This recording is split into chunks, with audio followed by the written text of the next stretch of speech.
Welcome, Hey welcome, there. welcome. Josh, take it away, brother. Hi, guys. Thanks for joining us tonight. If you are new to this platform, new to CalExit, welcome. And really, we want to say welcome. And we're so glad and thankful that you've chosen to join us tonight.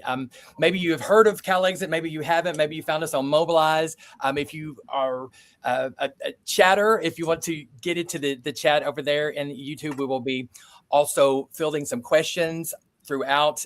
We'll be probably answering those at the end. So as you have questions, put them in the chat, and we will collect those and circle back at the end. And we want to make sure that everyone there's no crazy, illegitimate, wrong, no bad questions. No, and we just want you to know that you can be here and ask us anything tonight with CalExit. So with that, I want to introduce the CalExit founder, Marcus Ruiz Evans. Marcus. Thanks, Josh. We're getting a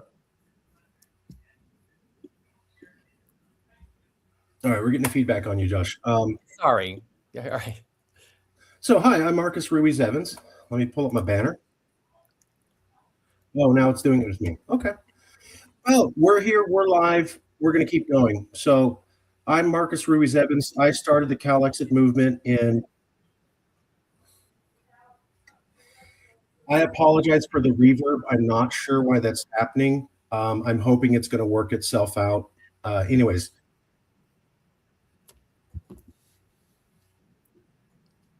Marcus, I don't think we're hearing it on. I'm not hearing it on my end. It may just. Have you got two devices maybe going?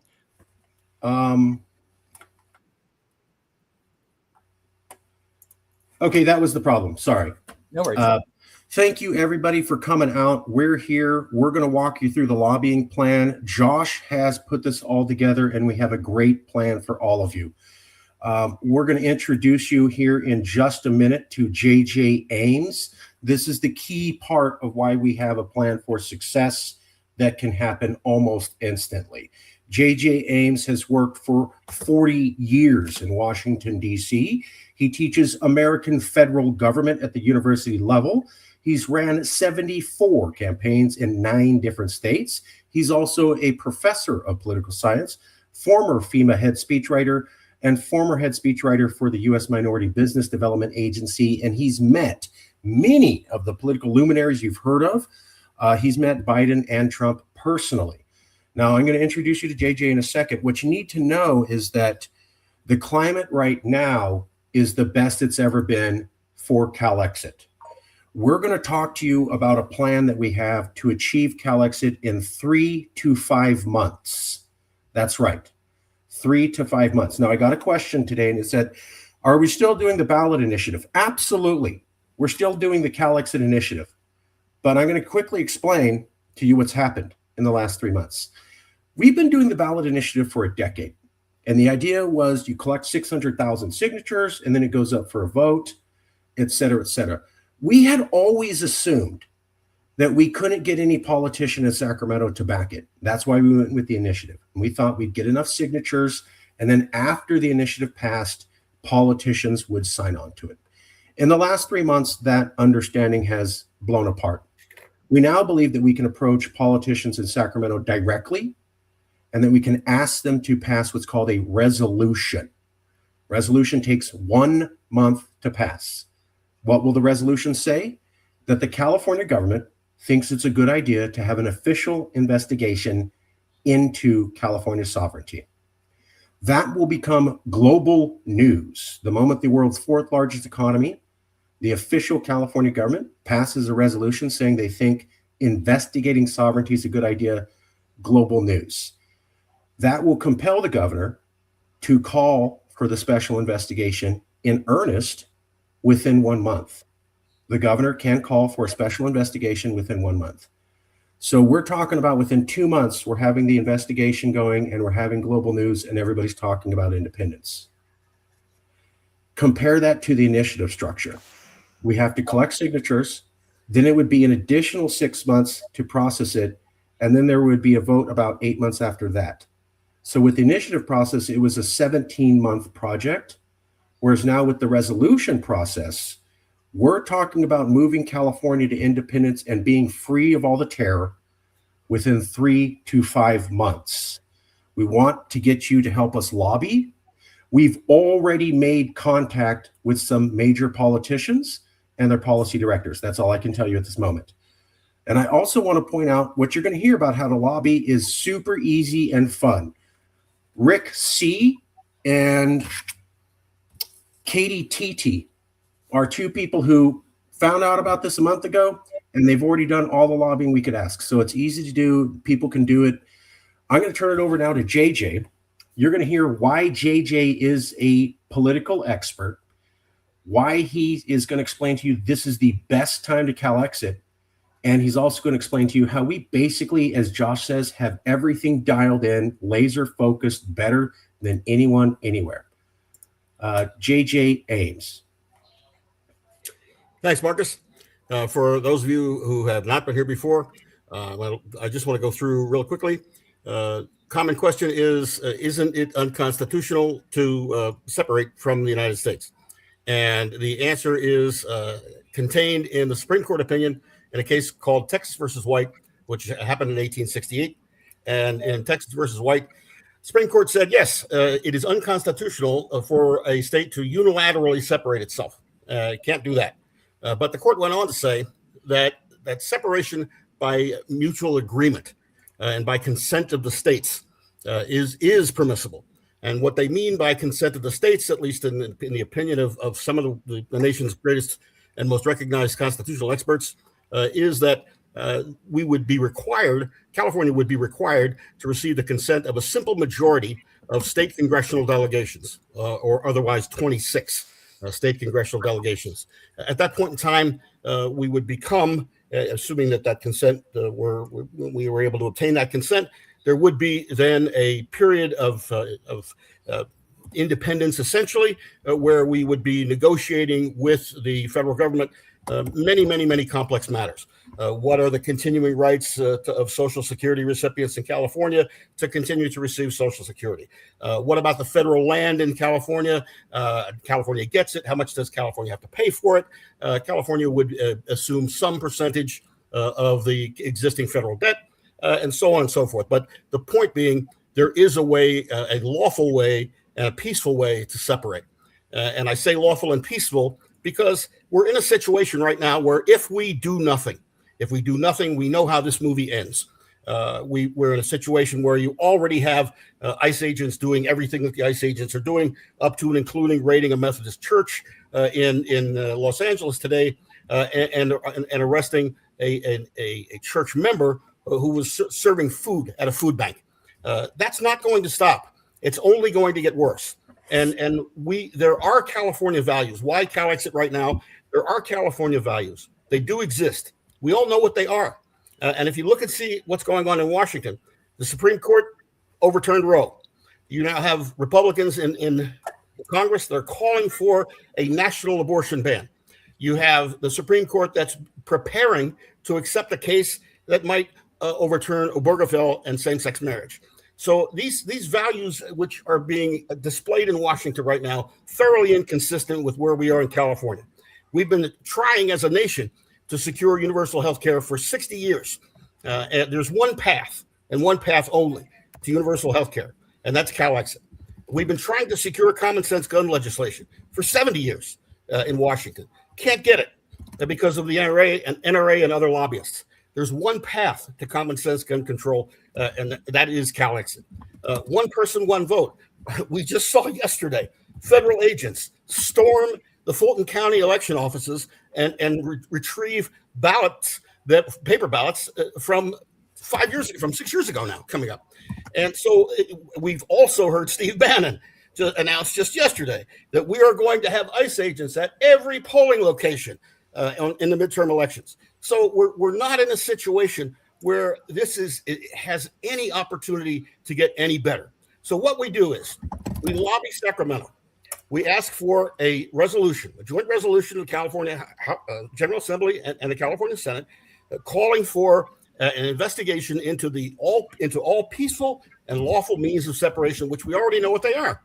Once the resolution, and which the resolution only requires the support of one member of the General Assembly and one senator, that moves forward.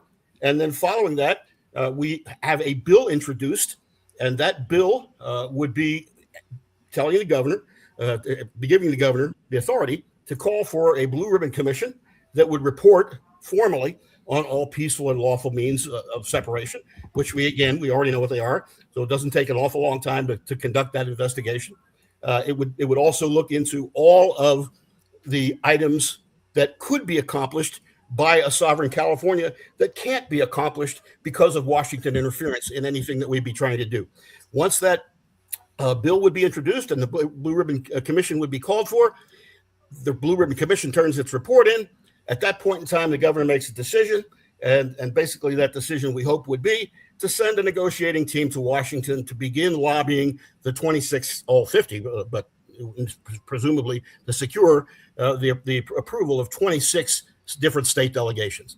At that point in time, we become essentially a sovereign entity with that consent of the states, and we move forward into that negotiating process that I talked about before. People want to say, hey, you can't do it. Why would the government give up? Why would the federal government give up $400 billion a year from California? Because if 52 members of the Democratic members of the United States House of Representatives leave all at once, there will never again be a Democratic majority in the United States House of Representatives. But California will be sovereign, and again, we'll be in a much better position. I'll continue on when it's my turn again, and I'll be happy to answer any questions. But I just wanted to make sure that we understand that the process is possible, it is lawful, it is peaceful, and there is incentive on the part of Republicans in Washington, not only to let us go, but there is also a president in the Oval Office who despises California so much so that he won't even go to the Super Bowl. So we're in a position where 10 years ago, this was not possible. 10 years from now, it'll be too late because we'll have a full-blown authoritarian dictatorship. This is the time, and we're the people, and it's time to move forward. So I live in California, and this year we have a governor's election. And I've seen a lot of people, who I agree with, by the way, saying that for the 2028 presidential election, any Democratic candidate that does not advocate for the abolishing of ICE as part of their platform should not be considered a serious candidate. Well, similarly, I think in this year's California governor's election, any Democratic candidate that does not advocate for the possibility of secession is not a serious candidate. And I mean it. I think this is the time that California, specifically, needs to be seriously considering secession from the Union. And I know, a lot of people are going to say, that's not legal. We already determined that it's not legal for states to secede. We fought an entire civil war about it. Yeah, guess what? It wasn't legal then either. The American Revolution wasn't legal.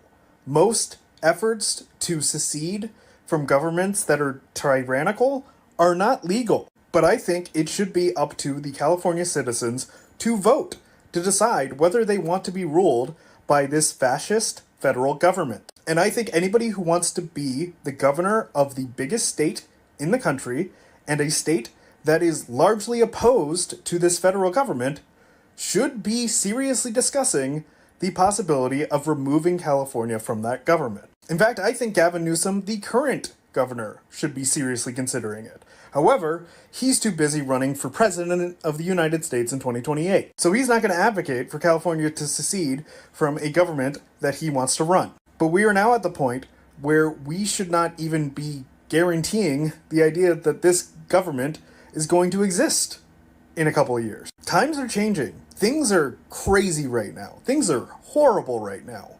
And I think it's only right that these states that do not agree with the federal government, whose populations largely do not agree with the federal government and have never voted for these federal representatives who are doing these things, should be considering forming their own countries. And honestly, I'll tell you right now, the only reason that nobody that I've seen running for California governor right now is seriously talking about this is because they know it would be popular. They know that if they put this on a ballot, there is a good chance that most of the California population votes for it. And they don't want to do it because they don't want a civil war.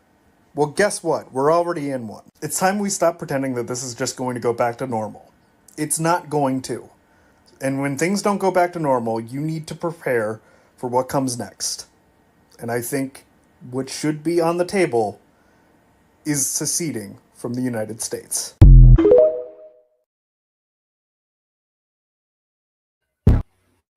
California is the greatest country in the world. If we're being honest with each other, California is a blue state held down by red tape. We can't count on the federal government anymore. California is the greatest country in the world.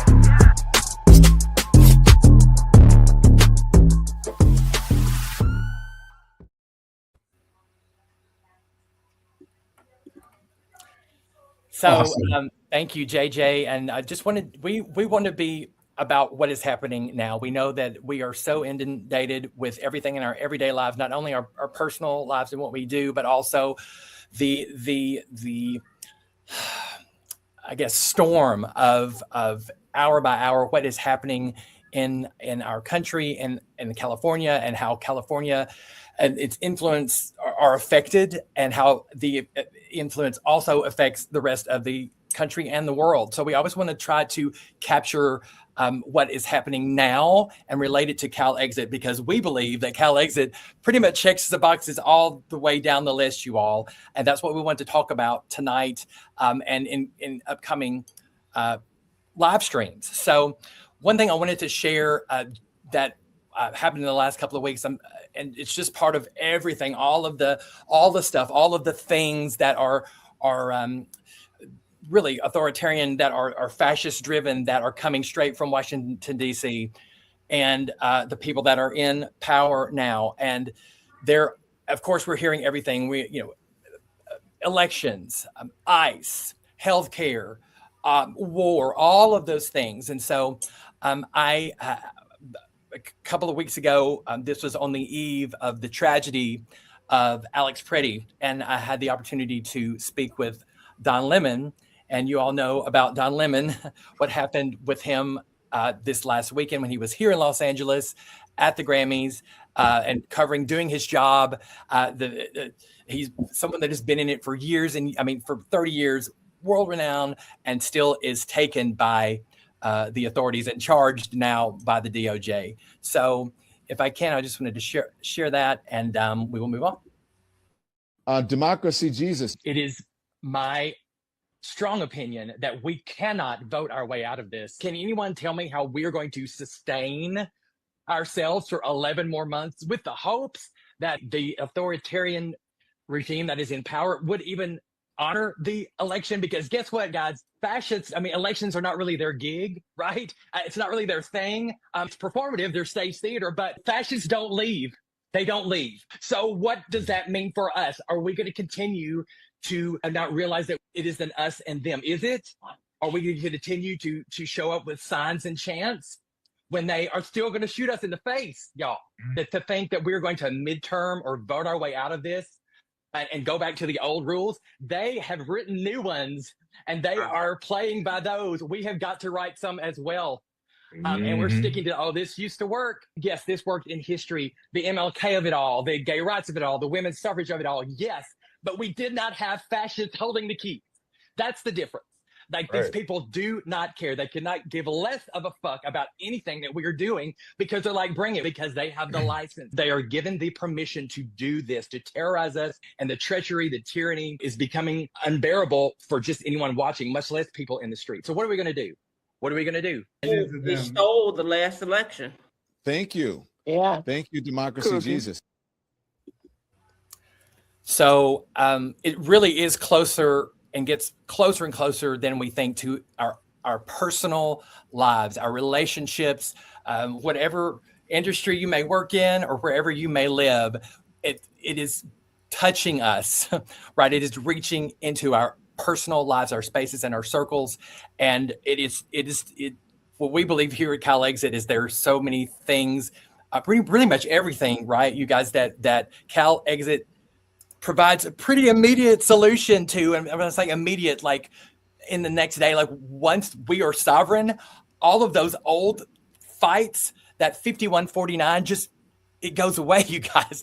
And I know you might think, oh, that sounds a little idealistic. I'm coming from an experience, like many of you, where we have lived in California, and we know the power, the people, the position that we have, and the resources that we have. And there's no reason that we cannot do this. And here's the thing that we keep hearing, and it's understandable, very understandable, and very real. And we always want to be real. People are saying, well, what if California is doing this? What about the rest of the country? We just can't leave them. And I go to this scenario. When we're in the airplane, we have to put our oxygen masks on first, so we will be able to breathe and help the other person beside us or people around us. That is I believe, the heart or one of the tenets, the foundational, fundamental aspects of CalExit that is what we are doing here. Someone has to be first. California has always been first, right? California has always been the winner, not just in the country, but in the world. And we're not saying that from we are better. We're saying that as, look at what we've got. We can do this. CalExit is a right place, right time, right now thing, initiative, campaign, movement, whatever you want to call it. That's why we are so happy and reaching out to people like you guys, and happy that you're joining us tonight, because we need you to help this happen. This is a participation thing, and particularly for Californians. And I've seen some other people on the chat joining. Thank you from other places. Look, this is actually not exclusive at all. This is the most inclusive thing that we could do as a sovereign entity or power, is to do this, and it has never been done before. So please give yourself some grace and think that we have got to do something that has never been done before. And folks like Marcus and JJ have been in the trenches for a while now. So that's why, just kind of a person, that's why I've signed up and come into the kind of the inner sanctum here of CalExit, so we can get this done and reach out to everyone, that like folks that are watching tonight, and we'll make this conversations around your dinner table, and maybe people that you may not have spoke to before at work, things that might come up in a casual conversation. Say, hey, have you heard about CalExit?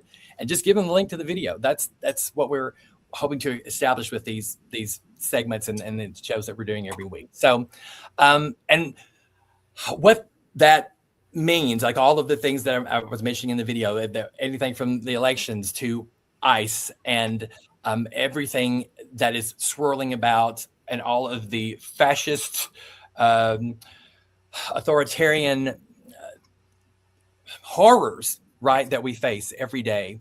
And so with that, we know that the presence of ICE, the uptick, I guess, that's kind of I would say more of an explosion of every single progressive city, right? And then places around the country that are seeing more of that in their streets. So we really wanted to take a few minutes tonight and tackle that issue, that symptom of the bigger problem or disease, right? Is the what Border Patrol is doing, what ICE is doing very unlawfully, very unethically, very, very dangerously and criminally. And so I wanted to turn it back over to JJ and or Marcus and let them really explain why ICE would end practically tomorrow with a sovereign California. JJ, pound away, brother. All right. I just want to say, first of all, for the people who wonder if this is possible or not, the state of New Hampshire has already introduced the exact same resolution that we intend to introduce in the California legislature.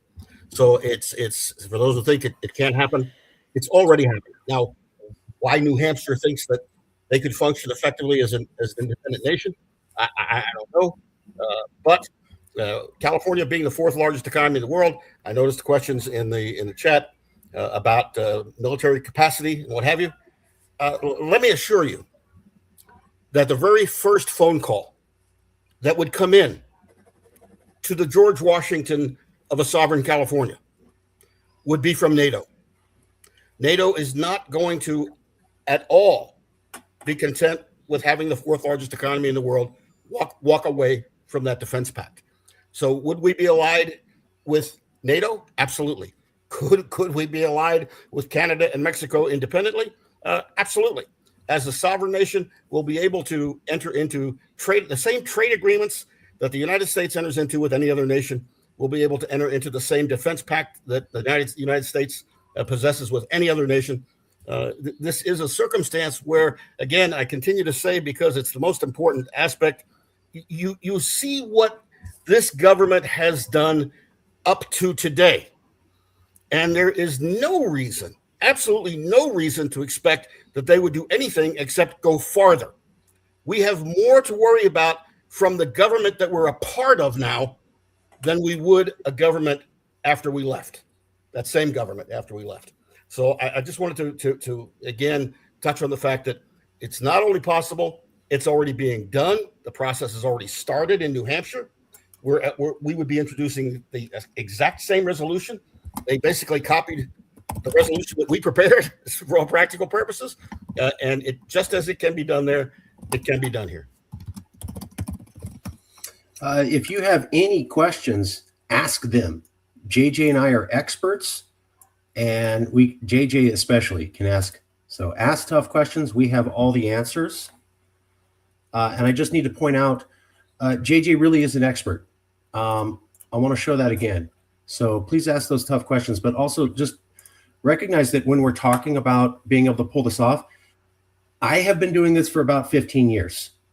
And JJ showed up a couple months ago, and he was already there. Look at his background. He's worked for FEMA. He's worked for the feds. He's done a speechwriter. He teaches. He's at the graduate school. We have a professional in politics who's basically telling you this can be done. Yes, it's legal. And yes, we can work through the system. And he's right. Just to cover a couple basics, I want to do this. So just to cover a couple basics, as JJ was pointing out, independence is legal. Texas versus White says you can leave with consent of the states. Here's the question that relates to the military and to any other questions you guys have. I want to point this out. Half of all Republicans in America said last year, basically, that none of you watching this are fellow Americans. No, that's not an exaggeration. Nobody contradicted it. Yes, LA Times did a survey. Half of all Republicans think none of you are fellow Americans. 48% right there. 67% of all Republicans, almost 70%, say California is nothing but a net negative. 83% of Republicans across America say they'll never move here. And a majority of your fellow Americans believe that Texas and Florida better represents their values. All we got to do is get to Congress and ask, and they'll let us go. That's basically the big secret. They hate us. We can get the votes. And the only thing that we need to do to make that happen is these couple simple steps that JJ said.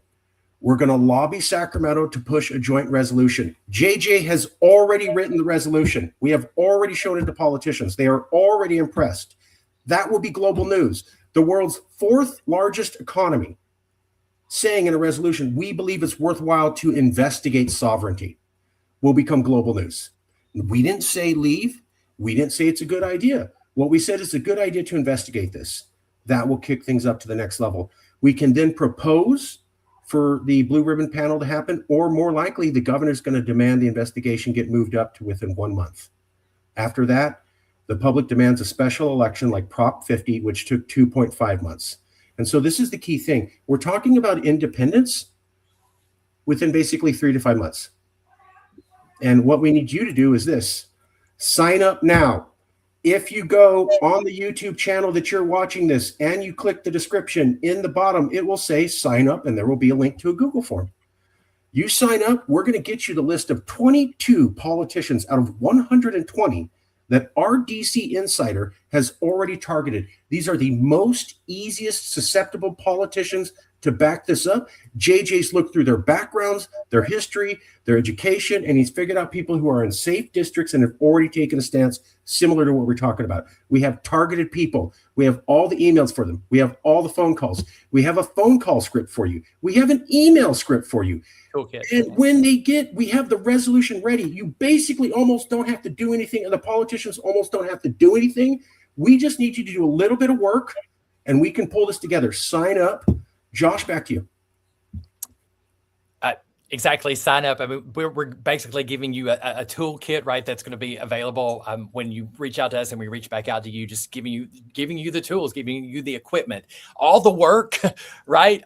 We've done all the work, not only for you, but also our representatives that we were really trying to get support from at the state level. And again,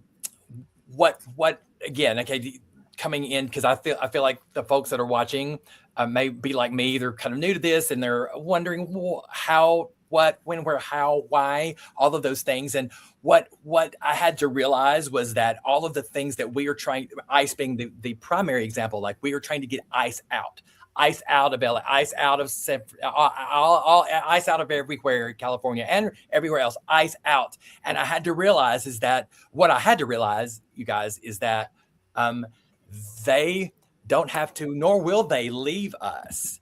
Therefore, we have to leave them. And meaning the federal government and all of the tyranny and the tragedy, right? And so that helped me understand that there's something that, again, it's never been done before, and we have to really believe, because we are California, and look at our history and our present and our future, and that we are ready to do this. There's nothing really holding us back. And I as we were mentioning too, everything that was coming down, everything that ticks down in the news, and I wanted to introduce my friend Rachel, who I worked with for the last year, and we have done a lot of grassroots organization and work around election integrity, the free and fair elections atmosphere and arena.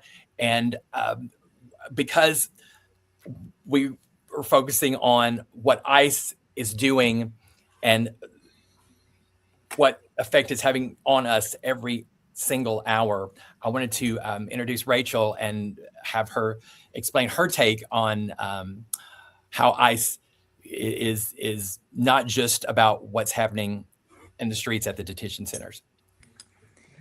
Thank you, Josh. And hey, everyone. I'm glad everyone is here. So yeah, I mean, we talk about how Josh and I always say that we can't play by the old anymore. We have to use a different paradigm, because they're not, and they look what they've done.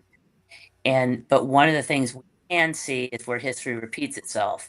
And what we're seeing is ICE are the new brown shirts. They're using as their militia. They're using them to terrorize, harass, and kill U.S. citizens and people who have the right to be here, who no one should be treated as illegal. People are here because they need help, and that's who we're supposed to be. As they say, we used to be the quote-unquote beacon on the hill, and now California has the opportunity to be the beacon on the beach, right? A place that everyone is welcome, can feel safe. But more importantly, you're seeing now ICE is just a symptom of the bigger issue, but you're seeing how they're being used. And one of the things I was taught in con law was that one of the ideals in our Constitution is one person, one vote. Has that ever been a reality? Ever? Well, I think we all know that. No. How could it be with college? How could it be when we have either gerrymandering, voter suppression, all types, poll tax, everything that they've used for over 67 years? And now, as Josh and I, with others uncovered, saw voter subversion, that once you voted, they were able to change your vote after the fact. And we can certainly share that information another time if anybody wants to see that. The point is now we're hearing ICE to quote unquote protect the elections. They're bringing in DOJ and ICE as their bodyguards, if you will. And we're seeing the same patterns repeat. This is what they've been waiting for. They're not even the fact anymore. It's very important that we make sure our representatives, our state representatives, understand that this is an urgent matter, that we cannot wait. This is the time. We have all the tools, we have the people, we know what to do, and we need everybody's help. So please sign up. And I saw somebody's comment about Google. I don't want to use Google either. Right now, our website is in transition. So from going forward, this Google Sheet is a temporary fix, but we do have our own website that will be going up. You can also send emails to volunteer@calexit.now. That's our Proton account. Guess what? That's a Swiss company, and they're outside the jurisdiction of these crazy mofos. And I'll leave it at that. Thank you. So I'm going to answer some of these questions, and then I'm going to go to JJ. Yes, I can stop the Chiron, Josh, whenever you're ready. Let me address these really quick, and then I'm going to go to JJ. Sure. So what if Trump cheats on the negotiation? We don't think that will happen for this reason. As JJ will routinely say, Donald Trump would be able to tell the Republicans, I fixed elections for you for the rest of time. You'll always have easy elections going forward because I got rid of California. That would be a epitome of a archetypal dream for the Republicans. So we think that when that option is presented, they're just going to grab it. He's not going to want to hold up something that's going to make him appear to be a god. As I remind many people, he doesn't do it now, but before he wanted to overturn abortion, and then it was done for that month after Roe v. Wade was overturned, he was saying, I'm your savior. I'm the only one who could get it done. So we're going to give him the ability to claim a God complex. I got rid of evil, nasty California. Elections are easy going for you. He'll want that. The Google form, yes, sorry about that. That's a temporary thing as we're reformatting the webpage. To the question of how to stop ICE, you can't stop ICE unless you're independent. I was already explaining this to somebody. There's articles out there called Soft Secession, and there's a lot of people sending emails on be educated about your rights and be more vocal. None of that will stop ICE. The only thing that would is if state officials are actually going to start arresting them. Guess what? Nobody's doing it. Why? Because they could be charged with insurrection. So the only way, as JJ says, to get rid of ICE is to become independent. Would we need to change the Constitution for California to become independent?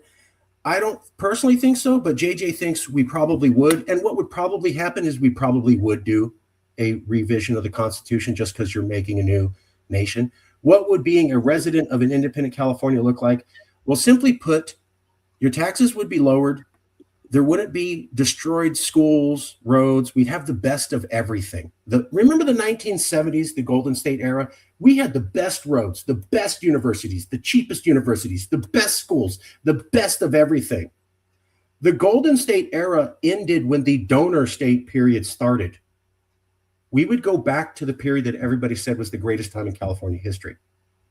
And also, I don't think Trump will attack us for doing this. He can't. We're going to legislators, and they'll be proposing it. They're already threatening California legislators. They don't care. Additionally, if you sign the resolution, the initiative, that's private information. He doesn't have access to that. JJ, then we go to Josh. Yeah, Marcus, I want to touch back on the Constitution issue for a second. The answer is categorically yes, there would be a new Constitution. And the reason for that is we're currently operating under a Constitution that was crafted in 1787 by old white men who owned property and no one else. There was no one else in the room. Their wives couldn't even come into Constitution Hall. They were not permitted in the building.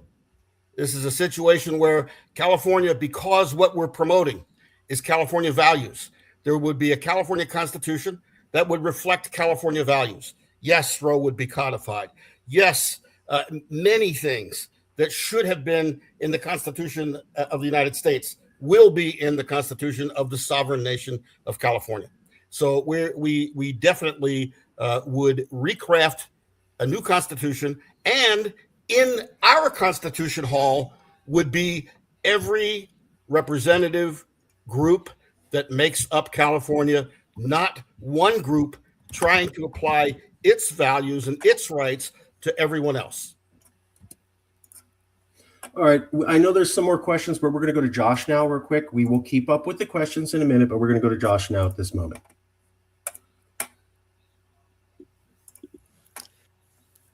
And I again, all of these things are hitting home with me, even though I've heard them before. That it's just kind of the receipts here, the logic and the expertise and experience behind JJ and Marcus, because they are coming from similar spaces, but different levels of that. And so I am always anxious to hear how they come questions. And there's so many in the chat that I don't want to take a lot of time here. But we wanted to go ahead. Let's go ahead with some more questions, and then we can circle back with our next steps, what we are excited to get you guys involved with, and so that you can leave with some CalExit. Okay, here are the next questions. I'll take a quick stab, and then we're going to go to JJ. I always defer to JJ. One of the questions was, how would the justice system be different in the future? What would the formation of the California government be, and would big companies stay? We would probably have a reformation of the Constitution. That typically happens when making new countries. The other thing that I like to tell people is, when politicians can't blame the federal government, and when all decisions are decided in Sacramento, you can expect a level of accountability you've never seen with politicians ever before. I work in state government. They'll always blame the feds. Any governor candidate who gets in a tough spot will go, oh, my hand's tied with red tape. They won't be able to do that anymore. It's easier to get to Sacramento than DC. You'll be able to hold them to account. So you can expect a lot of reformations on systems. The other thing is, we'll be independent from American influence. Somebody was talking about cops killing minorities. Well, part of the reason BLM was not able to get qualified immunity removed in California law was because the national Democrats, under the control of the National Police Officers Association, shut that down. When we're independent, we can have the bad influences from America gone. Our government may need to change, but I'd also point out to you that the last 3 governors of California travel around the world, sign treaties with foreign countries, trade deals with foreign countries, and have referred to California as a nation state. So we kind of already operate that way. As far as big companies staying, well, if you go to any business and you ask them, how would you like to have 50% of your bureaucracy removed? If we're independent, you don't need to do federal regulations anymore. That's a 50% reduction in regulation. Additionally, how would you like to have your business income taxes lowered? Everybody says, I would move to California. You would have a boom in California. Additionally, if companies can just go to Sacramento to get a compliance and don't have to go to Sacramento and the feds, they also win. So this is a boom for business. JJ. No, I couldn't agree more, Marcus. I think that in terms of the structure of the justice system, the structure of the government, these are all matters that would be taken up at the California Constitutional Convention. And I go back to people who say, oh, it's a Constitutional Convention, blah, blah, blah, blah, blah. You have to understand something, that the Koch brothers, when they formed the Koch Political Institute about 60 years ago, their goal was to secure control of enough state legislatures to call for a new constitutional convention, because the Constitution that we have right now wasn't benefiting old white men who own property enough. If you imagine what kind of constitution we would end up with if we were still a part of the United States and the Koch brothers had been successful, and in 2012, they were two state legislatures away from calling for a new constitutional convention. And if Republicans gained control, again, of that number of state legislatures, anytime, while we're still a member of the United States of America, there would be a new constitution. And instead of having a constitution that was crafted in 1787, we would have a constitution crafted by people who were more right-wing, farther to the right, more conservative, more reactionary than the people who drafted the Constitution we're operating under right now.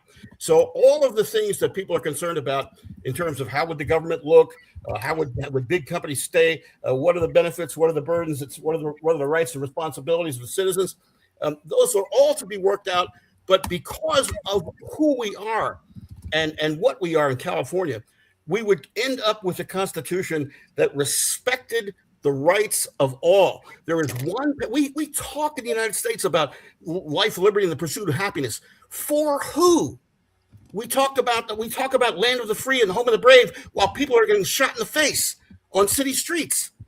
You know, we can't continue to exist under this current Constitution. We can't continue to exist as part of the United States of America, because guess what? We're not the United States of America. We're the untied states of America. That's who we are. We are 51-49, 49-51 with a government that is intent on controlling fake elections. Who is Donald Trump's idol? His idol is Vladimir Putin. Have you seen the results of elections in Russia recently? That will be the result of elections in the United States, and that's why we need to get the hell out of here. Okay. So some of the other questions were, you're going to love this, JJ, because this is your thing.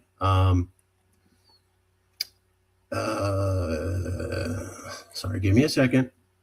Voting. So healthcare for all, voting rights codified, common sense gun laws. Let me throw in a couple other things. Codifying Roe v. Wade, making sure that they can't attack transgender people. JJ, what did you say about gun laws, codifying voting laws, codifying a woman's right to choose, making sure they can't attack LGBTQ people, protecting the undocumented? What's your opinion about how all those things can happen related to California sovereignty? Right now, I go back to the issue of voting. How do you accomplish anything when the votes of 15 million Californians don't count? And I use this example all the time. In the 2016 presidential election, roughly 15 million Californians cast a ballot in that presidential election. Now, they all didn't cast a ballot for the same person.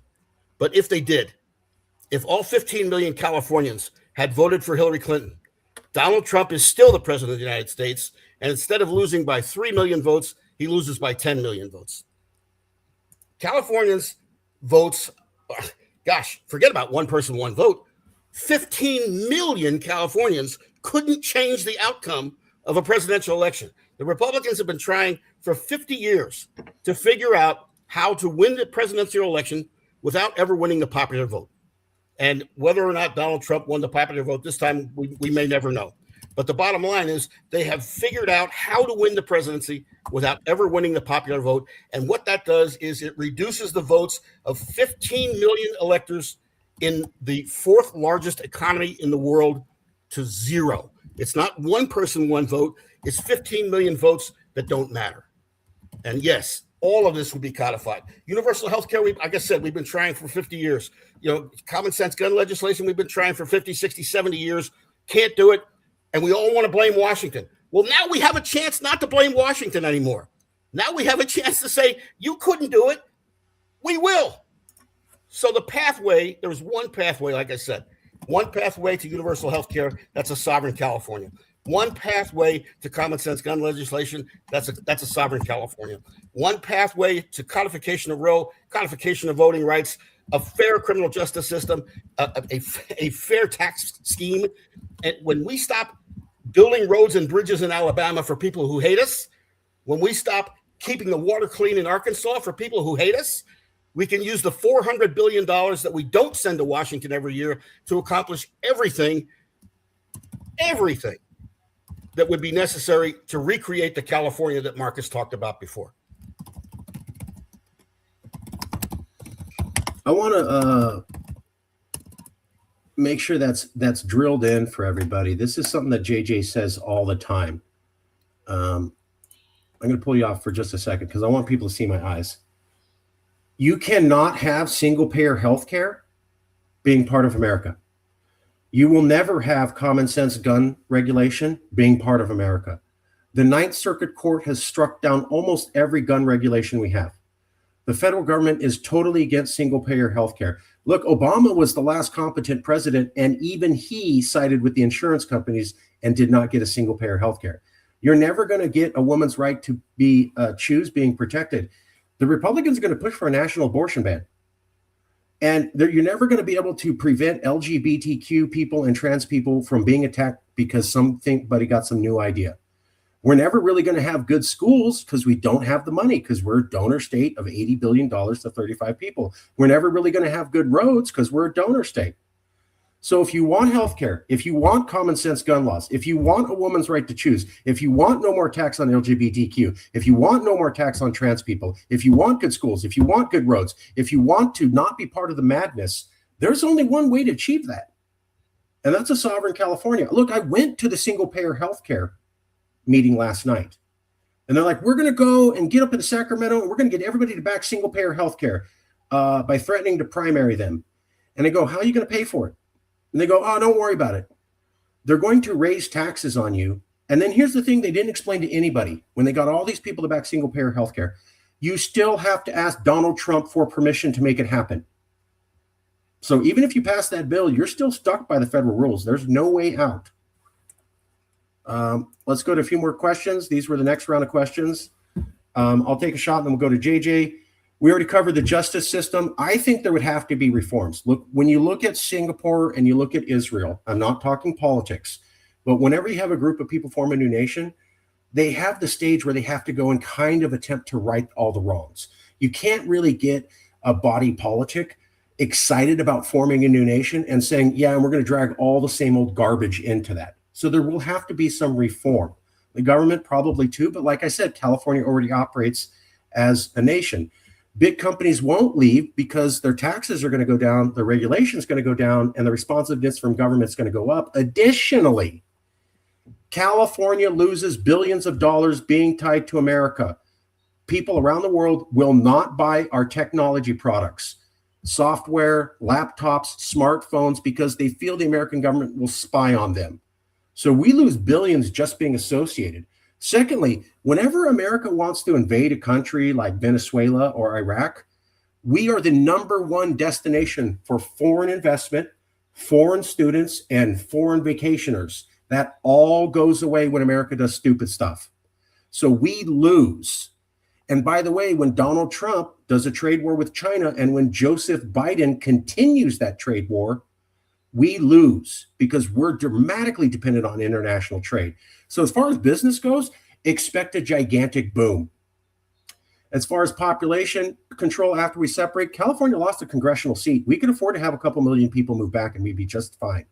Social Security, as long as you are an American citizen, and our plan is for you to have dual American and California citizenship, they cannot take away your Social Security check.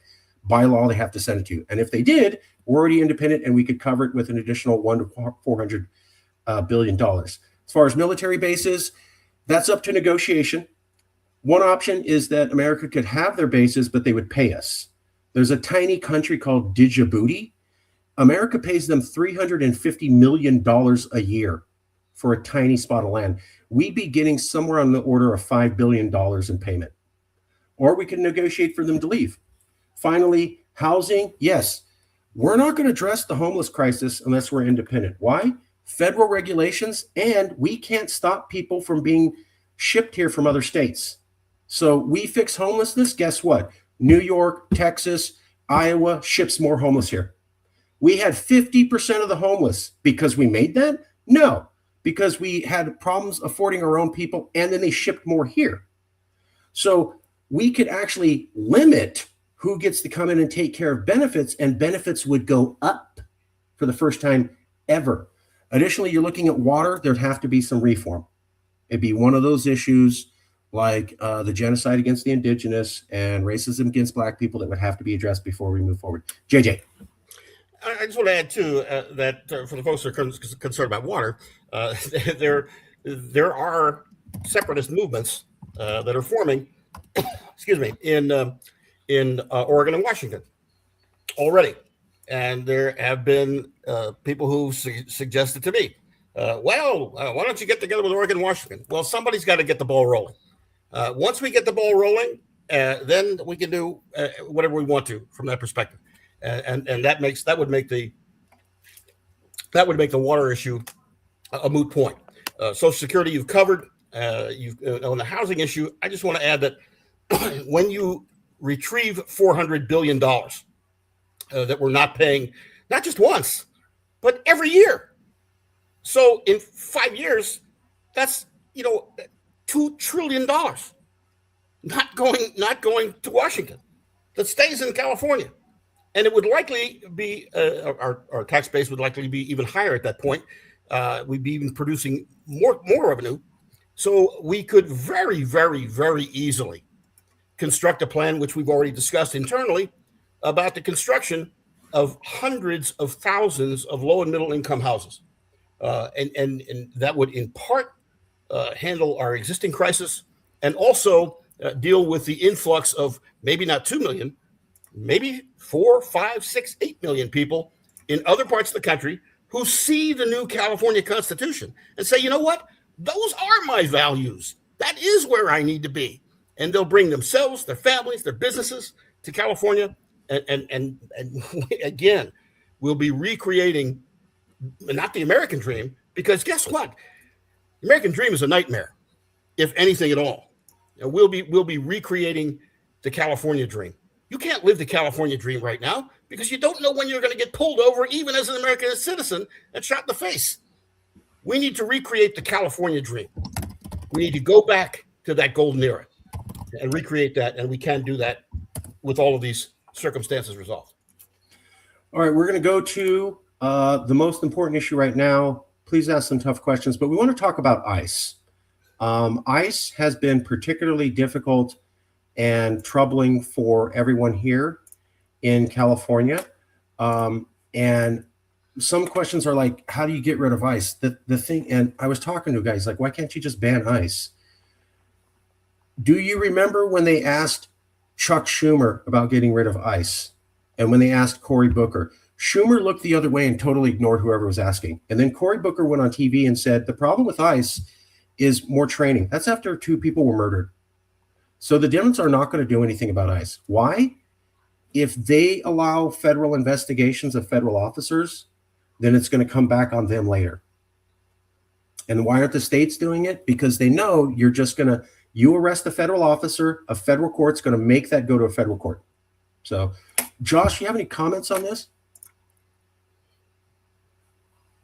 Or JJ, could you talk about how ICE is bad and this is the only option? I think Josh is back on. Let's go to him first. Tell us, brother. So it's a symptom. It's probably the most painful and loudest symptom of the condition of the disease, the virus. But it is the one that is affecting, I think, all of us on a daily basis, and we're just seeing it. We're seeing it, and very sadly, as is in the playbook, a page out of the playbook of authoritarianism and fascism is to make us numb to that, to make that normalized. And so we just don't have the time, and we don't really have the time for anything. The luxury of time and thinking that we can go by the old rules when they are writing new ones every single moment. And so guess what? CalExit is a pretty new rule. And it is something that will not only be historic, but also a template for other states, even, of course, inspiring other countries that this can be done. And we have the power right now, really on the, the 4th or 5th of February, we have that power in our hands right now. The right now of CalExit is what is just so powerful. And I've been in a lot of rooms. I say this a lot. I've been in a lot of rooms. I'm sure much of you have. If you've been in this grassroots space or organizing space, especially in the last year, there's been a lot of lanes, and they're all valid and they're all good. But I have yet to find a movement, a campaign that has this much riz, if you will, this much stamina and artillery and all of the things in a figurative sense that we can make this happen. We have the goods, we have the stuff to do this right now, because we just don't have the time. JJ has said before, and Marcus has said before, like maybe we couldn't do this 10 years ago, and we surely can't do it 10 years from now. Now is the time. And so how do we do that? Well, we are really, and it's kind of a campaign within this movement that this is, I call it CalExit Express, kind of hard to say, but that's what we're doing. We are building this new website platform, and just want you to sign up, and we will help you. We will do the rest. We just want to, if you can consider CalExit and ask yourself what you can do is, can you make phone calls? Can you send emails with a template or phone calls with a script? Or are you someone that is in proximity or willing to go to be on the ground in Sacramento? Those things are happening right now, and they're powerful, and we have the position, and now we just need you, we the people, to make this happen. So some other exciting things that we also want to let you know that are happening. We are doing this kind of not a rebrand, but it is a fresh branding of what we are saying out loud to folks like you and people that are tuning in. We are building a brand new social media platform and accounts. So things that can be shared, like the video that we shared earlier. People are talking about that. This is not really a hard sell in a sense, because people are already saying CalExit. What's our solution? What can we do here? So with that, we're going to make all of those things available to you. We have created some new branding, some new assets, because we know that this is a California thing, right? As California goes, so does the nation, so does the world. And I am so proud to have moved here 17 years ago and call myself a Californian, just because of what we have and who we are and what we represent.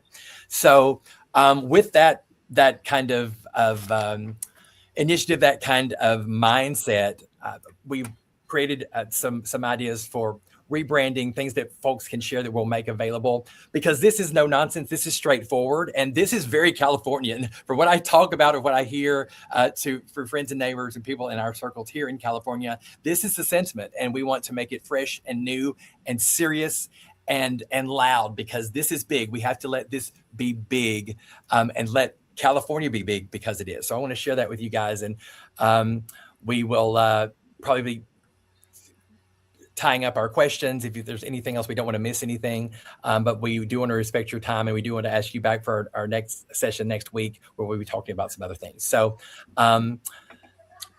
let's share that, and we will pop back in.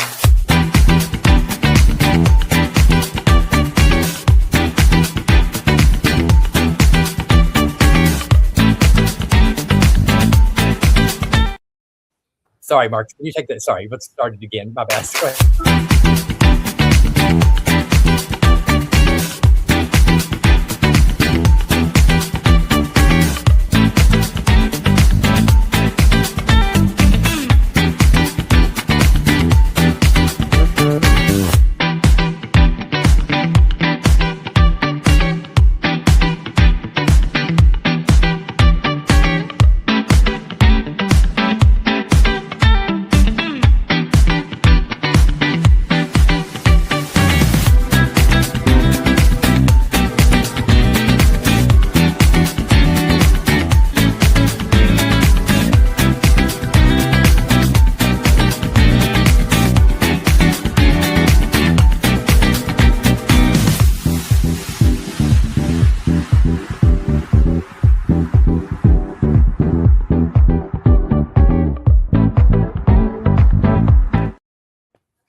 So leave us some comments. We want to know. Leave us some comments in the chat there, because we are really developing this really quickly, and we'll make those things available. And we'll be sharing them on our own platforms. And we just want you to like and share and do all the stuff, because this can move fast, and it is something that we are pushing.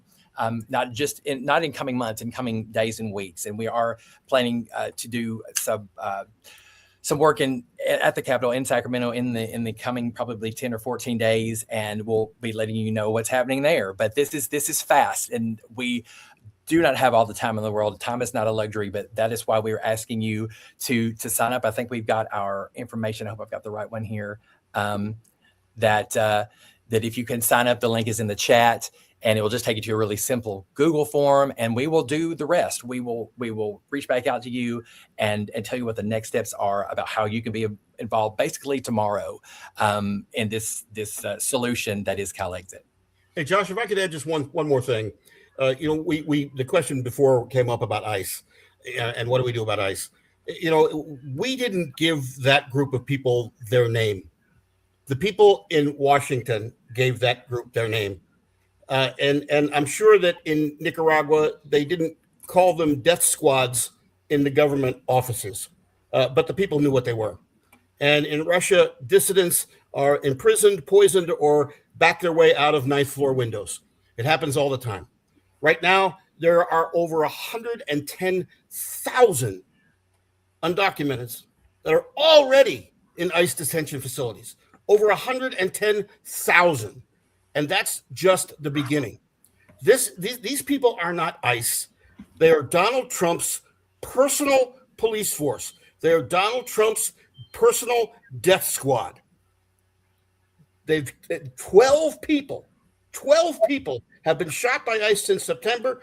20 plus have died in confinement since September. Where does it end? How does it end? Stop calling them ICE. They are a fucking death squad. They've been given a mission. They're carrying it out.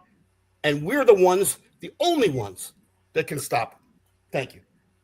All right. We have Rachel wanted to say something before we go. Yeah. And thank you for that, JJ. I mean, that's kind of the spirit of where I'm going. I mean, there are some original sins that we've never addressed. Of course, what were done to the Native Americans, slavery, and a lot of that is tied into really punishing or dealing with the Confederacy, which has been allowed to live in our country, which we've had disputes about the Confederate flag being flown. And the fact that even going back to the pardoning of Nixon, all this was because of the unfair and the basically the white male supremacy that keeping those in power in place. And we have a chance to undo that. We have a chance to say no more, not on our fucking watch, and it's time to go. We can have that bullshit, or we can say, let's build the society that is what we were supposed to be. We can actually live up to it. Thank you, Rachel. Okay, I'm going to wrap us up. We'll be out of here in 60 seconds. Thank you, everybody, for being here. We need you to sign up on the Google form. It's in the description of the video. Sign up. We'll send you some links. Basically, what we're going to do is we're going to give you a list of 22 elected officials that we have. You're going to get emails and phone numbers for all 22. You're going to get an email script and a call script. You just go right through that. Katie, TT, Rick C have already done it. Super easy to do. Go to descriptions, sign up. We'll give you all the information. Once we get a hold of a legislator, we already have the resolution. So you'll get the names, you'll get the phone numbers, you'll get the emails, you'll get the scripts. This was just to motivate you. Sign up, then we can hand that to you. We're going to leave it there. I know there was some more questions. Email me or email us at volunteer@calexit.now. I'll email you back a personal response. Plus, we'll handle those at the next meeting. We are planning on having mobilized next Tuesday, next Wednesday. Josh, final comment, sir. So again, we this is an us thing. This is not spectator sport. This is a participatory thing, and that you're here tonight. We know that that's already half the battle just getting here. Make this a normal conversation, you all, in your circles, because as we go about our lives in the environment, this atmosphere, it is important that we share the solution that we can do, we can implement. We have, the power, the position, and the people, which is what democracy is. We have that power in our hands as California. Thank you guys for joining us tonight. We'll leave it Thank there. you. Thank you, everybody. Thank everybody for being here. Thank you. Bye-bye. Everybody on the team, stay here. Stay with me for a second. I'm just going to end the stream. Thank you all.